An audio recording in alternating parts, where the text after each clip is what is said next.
35,000 कोटी रुपयाच्या पुरवणी मागण्या मांडलेल्या आहेत. त्या लवकरच चर्चेनंतर मंजूर होतील.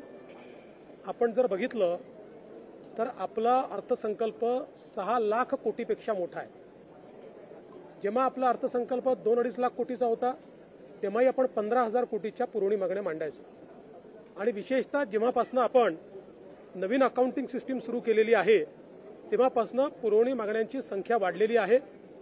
कारण पूर्वी आपण जवळपास वर्षभरातल्या सगळ्या गोष्टी बजेटेड करायचो.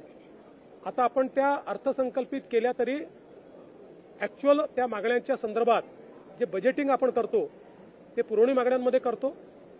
आणि म्हणूनच मला असं वाटतं की 35,000 कोटीच्या या पुरवणी मागण्या आलेल्या आहेत. योग्य चर्चा करून त्या मागण्या आम्ही मंजूर करू.